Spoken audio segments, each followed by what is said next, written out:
¿Qué tal, malditos? Bienvenidos a este subpodcast. Nosotros somos la Cofradía de los Malditos y ya estamos aquí una vez más para hablar de temas que nos están causando intriga. En el podcast pasado estuvimos hablando de lo que es el cine de terror y de cómo fueron nuestras primeras experiencias con este género, cómo fue que nos enganchamos, y también hablamos de algunas otras películas que por ahí nos siguieron causando algo, o nos movieron o nos gustaron. El día de hoy queremos hablar precisamente también de cine de terror, pero esta vez de lo que es el cine nacional, específicamente para los que nos ven de otros lados, cine mexicano de terror. En esta ocasión queremos hablar de Carlos Enrique Taboada y de su tetralogía de terror. No específicamente ha hecho solo 4 películas, ha hecho más, pero queremos hablar de esto y del por qué lo consideran el Duque del Terror. Tiene muy buenas películas. Si tú no lo ubicas, no lo has ubicado, pues probablemente ahorita que comencemos a hablar, o que veas o escuches por ahí de lo que vamos a hablar, conectes con él, con que has visto algo, y que si aún no lo has conocido, probablemente te intrigue y quieras ir a buscarlo. Y pues comenzaremos a hablar entonces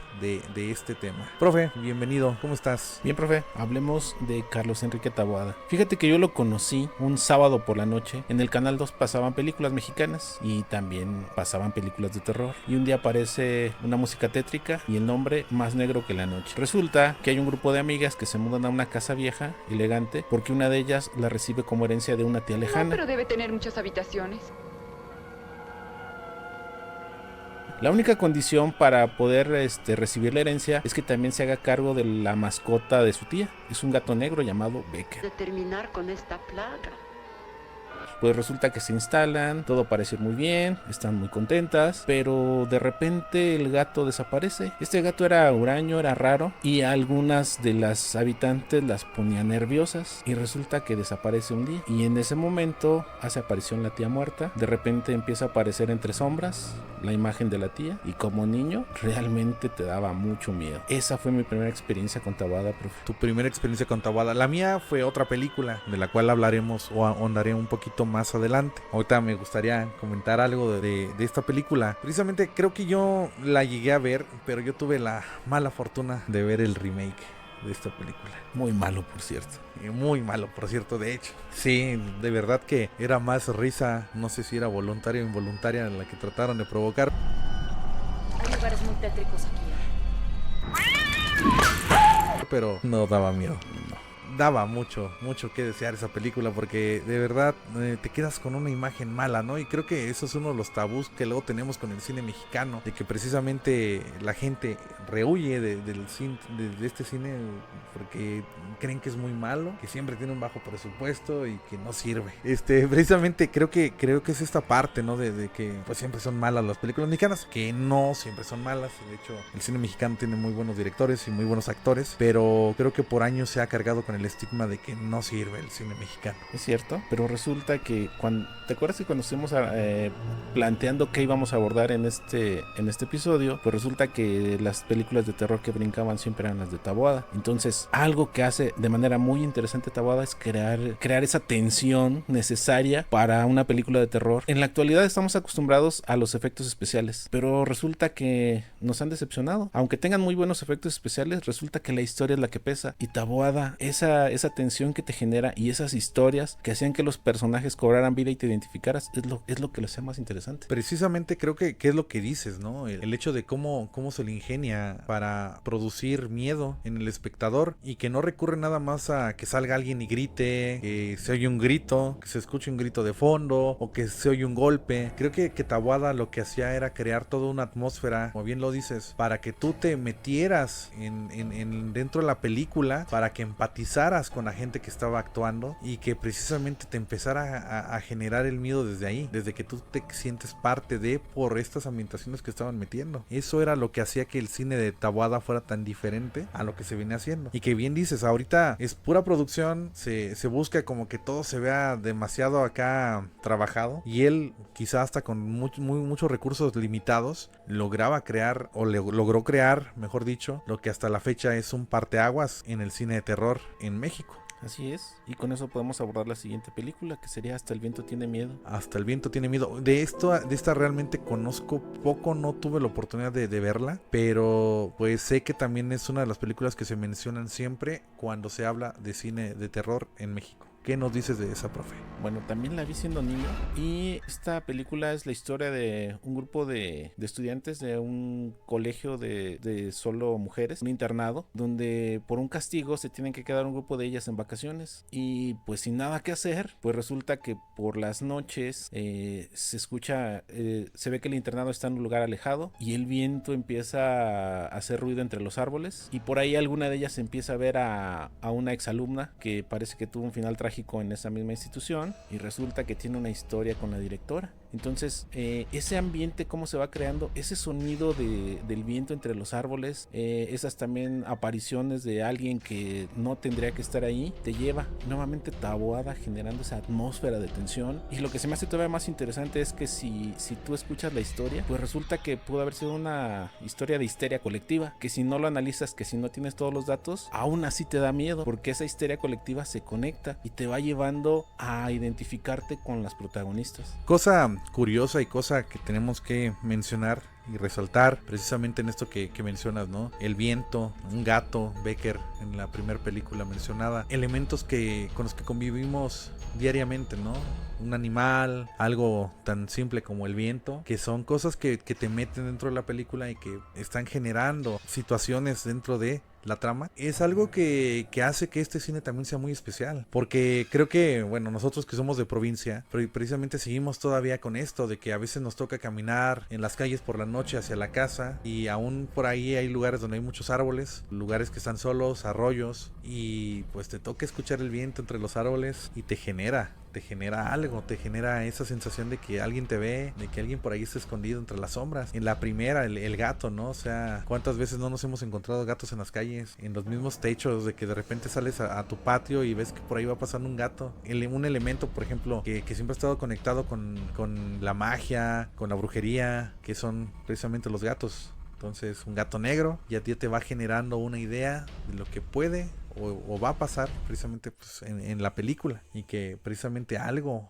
tenía ese gato. Entonces creo que son situaciones que comúnmente vemos. El cine de terror es también muy amplio y muy vasto, porque muta. Nosotros que vivimos aquí en provincia, son elementos que pues seguimos conviviendo con ellos. Casas viejas, casas grandes, lugares solos, donde solo hay campo y casas a lo lejos, gatos o animales, cabras, perros, gatos, vacas, que para nosotros todo es común ver aquí. Y gente que vive, por ejemplo, en grandes ciudades, pues ya no tienen esos elementos, ¿no? Que para ellos a lo mejor una película de esto es, pues a lo mejor si un día salgo de día de campo me lo voy a encontrar, pero a lo mejor en una situación normal no. Y es por eso que el cine de terror muta a pues nuevos elementos, a nuevas cosas, a nuevas tramas, donde pues ahora entre los edificios, en el edificio mataron a alguien, en el edificio se aparece a alguien, pues va cambiando la forma en la que precisamente tienes que darle miedo al espectador. Creo que son situaciones muy muy buenas, y Taboada en ese momento lo entendió. Vivíamos en un México diferente en el que actualmente vivimos. Quizás si ahorita tomas ese cine, lo miras, pues no te genere gran cosa, ¿no? Que es precisamente uno de los principales problemas que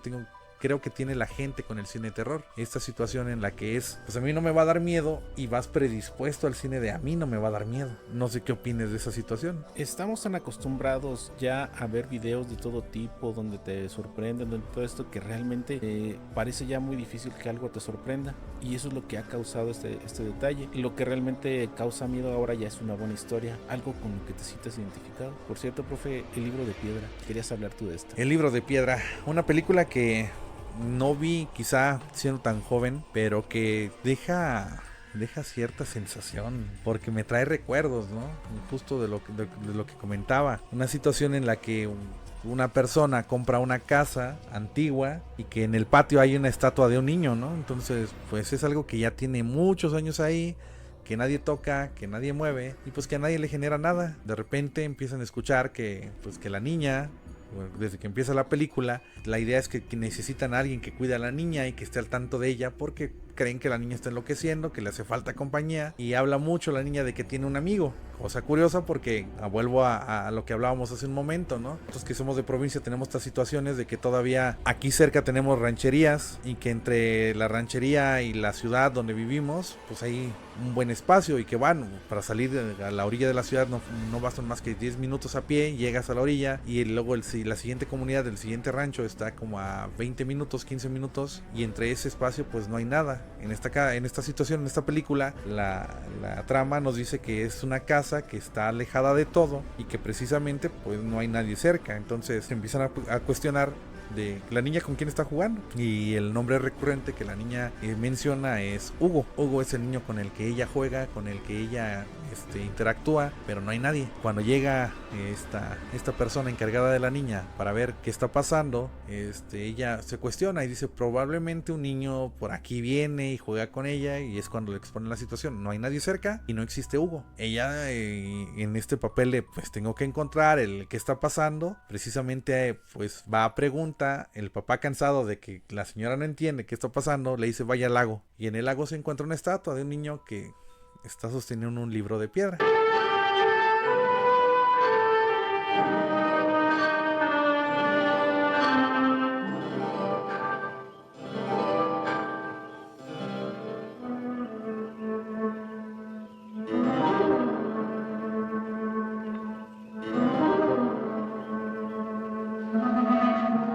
Cuando ella regresa, precisamente, pues le dice que es una estatua muy bella, y ahí es cuando le dicen a ella, él es Hugo, es con quien está jugando la niña y es el que está ahí. Entonces la señora, muy sacada de onda, va y habla con la niña, y pues la niña le empieza a comentar más y más cosas de Hugo. Pasan más cosas y en este trance de que están pasando, la niña comienza a evolucionar en su personaje. La niña nos la presentan como una niña inocente que también tiene un poco de miedo y que no sabe qué está pasando, a que de repente es una niña que o Hugo le está diciendo las cosas o ella está viendo qué está pasando, y empieza a ir un paso adelante de los adultos. Ella sabe qué va a pasar siempre un momento antes, y esto le empieza a generar pues más dudas a esta señora.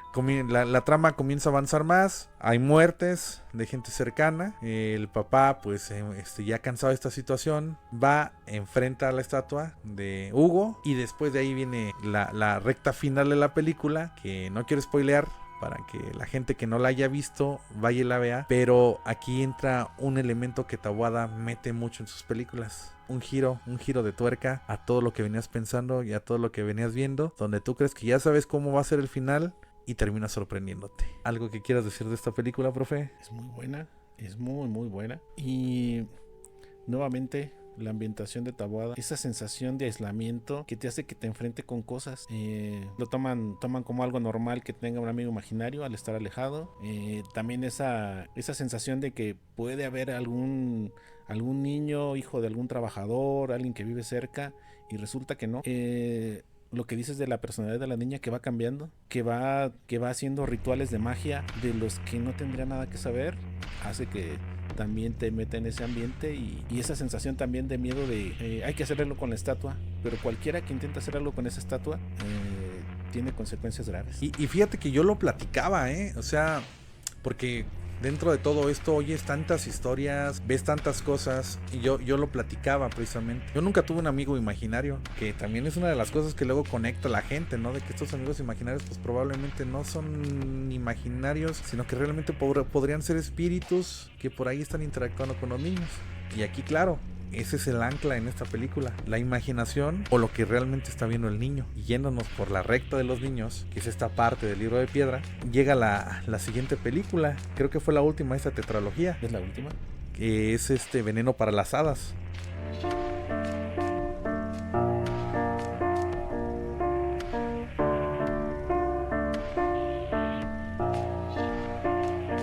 Que esta película no recibió tanto apoyo. Tanto así que es la única que no tiene remake. Exactamente, gracias a la vida, al destino, a quien esté por ahí, no ha tenido un remake, por suerte. Vendrá en un futuro. Yo creo que después de este podcast, que no se les haga raro que en unos meses aparezca por ahí el que están trabajando en un remake, ¿verdad? Porque movemos energía y probablemente esta energía que estamos moviendo ya le llegó a la cabeza a alguien y dijo, hay que hacer un remake y hay que arruinar Veneno para las Hadas. Quien lo vaya a hacer, hágalo bien, por favor. Por favor, porque se agradeceríamos mucho, ya que es una película también, pues con una trama bastante interesante. Dos niñas que se encuentran en la escuela, una niña que está influenciada por un adulto. Caso curioso, aquí los adultos no se ven, nunca se les ve el rostro, salvo creo que una o dos situaciones por ahí que aparecen muy específicas. Regularmente aquí tenemos la fórmula Charlie Brown, donde tú lo ves a los niños. A los adultos los ves de espalda, les ves los brazos, las manos, los pies, pero nunca realmente ves al adulto un cuerpo completo. Entonces aquí un adulto influencia a la niña con historias de brujas hasta que esta niña se comienza a creer bruja. Dentro de todo esto, que son los círculos sociales que se generan en las escuelas, esta niña agarra a otra compañerita y pues la empieza a meter las ideas de que ella es una bruja. La empieza a hacer que haga cosas que ella no quiere y empieza precisamente a pasar toda esta trama otra vez en una casa vieja. Y me platicabas fuera de cámara, esta película te causaba más como una incomodidad que como terror como tal, ¿no? Sí. En las otras películas, estamos hablando de la interacción de las alumnas entre ellas. En Más Negro que la Noche, ellas tienen su vida propia y te la muestran. En El Libro de Piedra, pues de repente hay visitas familiares y todo esto hace que se rompa un poquito la tensión. Pero en este caso, todo está centrado en las niñas y te mantiene es una tensión permanente desde que empieza hasta que acaba. Eso es, esa ambientación también es muy fuerte. Yo no soy como tú me ves, Flavia. No soy una niña. Yo soy una bruja. Y yo te lo contaba, ¿no? O sea, creo que a mí lo que me causaba era el que como cuando eres niño a veces no puedes correr y gritarle a todo el mundo los problemas que tienes, porque siempre está como esta amenaza. Y en este caso esta niña era, te voy a hacer algo porque soy bruja. Entonces no puedes decirle a nadie lo que está pasando porque es algo que tenemos entre nosotros. Y a mí me evocaba ese sentimiento esta película, el hecho de ser un niño y no poderle gritar a todo el mundo, está pasando esto y necesito ayuda, porque tenías el miedo de que en realidad fuera una bruja y que en realidad te empezaran a pasar cosas. Y es muy hábil usando las coincidencias para hacerle creer que realmente tiene poderes. Que llega un punto en la película en el que ella ya realmente la ve como una bruja. Cuando aparece esta silueta que está moviendo ahí las pociones, el caldero. Entonces creo que está fuerte. O sea, no es cualquier cosa. Ya la niña llega a un punto en el que se lo cree. Y que esto nos lleva a la recta de lo que es el final de la película, que tampoco vamos a mencionar, que nos morimos de ganas por mencionarlo. Y que pues la verdad son películas que si no has visto tienes que ver, porque justo ahí viene algo, ¿no? Que pasa al final y que todavía remata con ese giro que yo te lo comentaba. Llegó un punto en el que el mismo Tawada te deja como tan abierto el final, de genera tú tu propia idea de qué fue lo que pasó. Aquí está mi final, pero tú puedes creer todo lo que quieras. Igual que en El Libro de Piedra, o sea, pasa algo al final que te quedas pensando, ¿por qué? ¿Cómo es que llegó a eso? Y es tu cabeza la que le tiene que dar precisamente seguimiento y generar tu idea para decir, para mí pasó esto. Que creo que está padre poderlo comentar de repente, pero al menos esas dos películas que son las que más recuerdo, sé que tienen ese tipo de final y que son películas que pues les invitamos a ver, porque pues también creo que ahora en este mundo incluyente en el que vivimos, las mujeres son las que llevan la batuta durante todas las 4 películas. Realmente se centran en el personaje femenino. El personaje masculino está ahí, sí, como un apoyo, a lo mejor como el que también está ahí aportando a la trama, pero realmente todo recae en los personajes femeninos, que para la época resulta súper interesante cómo es que pasaba este tipo de cosas, que ahora pues pelean tanto, ¿no? Que en estas películas se tome que no son damiselas en peligro, que no es esto, y que bueno, ya hay un precedente de toda esta ideología, y que qué padre que existía desde entonces. Las mujeres tomando acción no dependen del hombre, el hombre está ahí, es un elemento más. Nada más, y que la película está perfecta, o sea, gira exactamente como debe de girar, y que creo que es una tetralogía sumamente interesante y muy buena. Yo los invito a que si ustedes las van a ver, y que si en general vas a ver una película de terror, sí entres con una mente crítica, sí entres a tratar de analizar lo que vas a ver, pero también te invito a que te entregues al cine de terror. No entres con una mentalidad de que esto no sirve, de que esto es falso. Éntrale con ganas, de verdad. Creo que es un género bastante bueno si tú le sabes entrar y lo sabes apreciar y lo sabes disfrutar. ¿Qué opinas, profe? Fíjate que yo siento que a las personas que nos gusta el cine de terror es gente que nos gusta sentir esa adrenalina. Yo siento que a gente que hace muchas cosas como deporte, cosas extremas, es esa adrenalina. Y yo creo que el terror también te genera adrenalina y la sensación de alivio cuando termina la película. A veces esa sensación de incomodidad o de miedo también te lleva a lugares interesantes, a investigar más. Por lo tanto, no se pierdan de este canal. Va a tener muchas cosas muy interesantes y podemos ofrecerles muchas cosas que creo que van a ser de su gusto. Tanto así que por ahí ya tenemos la primer petición de una persona, de un gran amigo. Por ahí nos invitan a que en el siguiente podcast hablemos de la película 13 fantasmas. Yo realmente no la conozco, me voy a dar a la tarea de buscarla y desde aquí le queremos mandar un agradecimiento al buen Fico. Por ahí buscaremos lo que es la película de 13 fantasmas. No sé si el profe ya la haya visto, al menos yo no, pero les prometemos que en el podcast del siguiente lunes estaremos hablando de 13 fantasmas. Y si en el transcurso de la semana alguien por ahí nos deja el nombre de alguna otra película, pues podríamos hablar de unas 2 o 3 películas, 13 fantasmas y otras 2 producciones más. Por ahí quieren, déjenos el nombre y con gusto trataremos de hacer el análisis de la película, de cómo nos sentimos, de cómo lo vimos. Quizá no va a ser un análisis tan profesional de meternos en tonalidades de música, que bueno, que también la música es una parte sumamente importante en todo esto, pero podríamos hacer un análisis al menos de cómo nos hace sentir la película, de cómo lo vimos. Prometemos que nos entregaremos a la trama lo mejor que podamos. Profe, para cerrar, ¿cómo ordenarías las películas de primero a último lugar, profe? Tu top 4 de Taboada, y 4 porque me mencionabas que hay una quinta película, profe. Así es.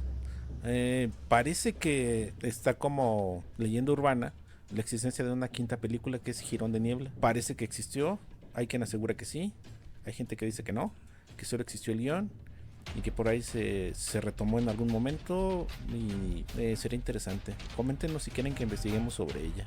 Y que tenemos miedo de ver ese remake, por cierto. Bueno, eso que es Jirón de Niebla 2000 y algo. Y en cuanto al top, para mí la mejor película tendría que ser El Libro de Piedra. Es que esa sensación de miedo, ese lugar alejado, se liga con la segunda, que sería Hasta el viento tiene miedo. El tercero sería Más negro que la noche. Y para mí Veneno para las hadas, por esa incomodidad que me generó, lo dejaría en cuarto sin que deje de ser muy buena.